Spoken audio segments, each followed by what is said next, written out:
antiques on color communities in Hamilton. About 25 years ago, the State Treasurer's Office came up with a program called MOAG.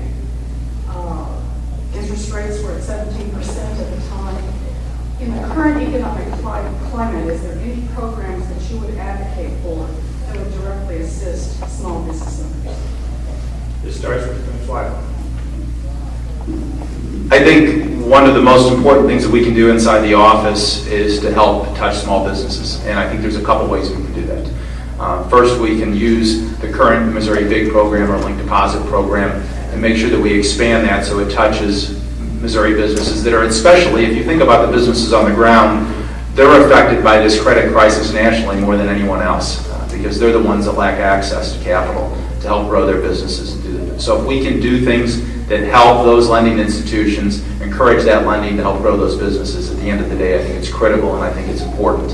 The other piece of that is if you take a look at our tax credit programs throughout the state, we have many, many of them. Some of them, I would argue, much less effective than others.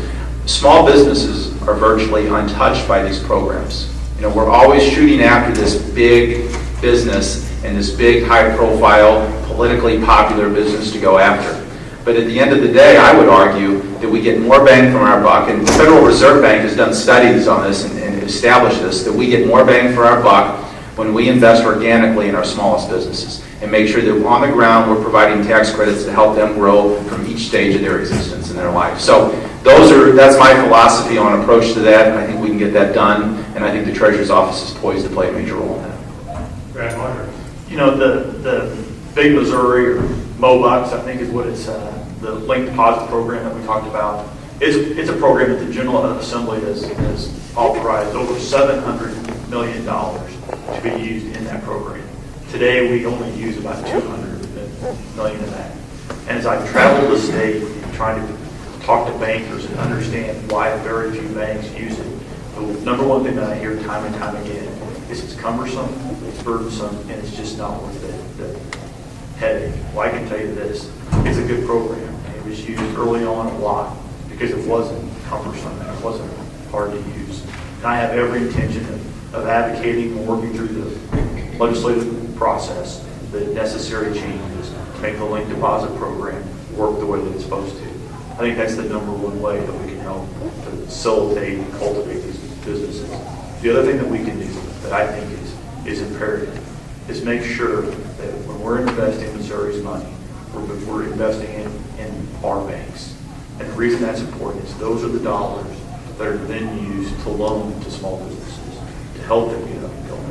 You know, I referenced it earlier, but I believe it strongly. And that is, we don't need to be investing Missouri's money on Wall Street. We need to be investing our money on Main Street. And I think that those two things have the greatest opportunity to help fuel, facilitate, and cultivate our small businesses throughout the state. Okay, we have time for one more question from the audience if there is one. Seeing none, let's move on to our closing statements then. Ms. Weiler, you are first. Thank you. Well, I'm excited to be here today and believe that Missouri is at a point where we're at a real crossroads in our state. And we have two important choices to make. At the end of the day, we're facing higher education that is less affordable than it was 4 years ago. Missouri is one of the most expensive states in the Big 12 to attend college. We have less health care access for individuals, and those that remain and have health care access still are facing increasing cost that really dips into the pocketbooks of most families. And we have an economy that's really suffering. We've doubled our unemployment rate right now. It's the highest it's been in 20 years. We need elected officials who are willing to step up to the plate and lead. And the status quo at this point is just not acceptable. We've seen what the fiscal policies of the last 4 years have brought us. We now face, it's harder for most families to attend college. It's tougher to find good jobs. And health care access is really at a premium. So we need a state official who can come in and take a leadership role. I see the state office of treasurer as an opportunity not just to do the basics, but bring a larger vision on providing opportunity for Missouri families. And at the end of the day, if you think about what government's supposed to do at the most basic level, whatever office it might be, it's to be able to touch people and to give them opportunity to realize their full potential. There is nothing more important than that in government. And that is the type of state treasurer that I will be. Proud to be running for this office and excited about the opportunity. Brad Bonner. You know, Clint and I are friends.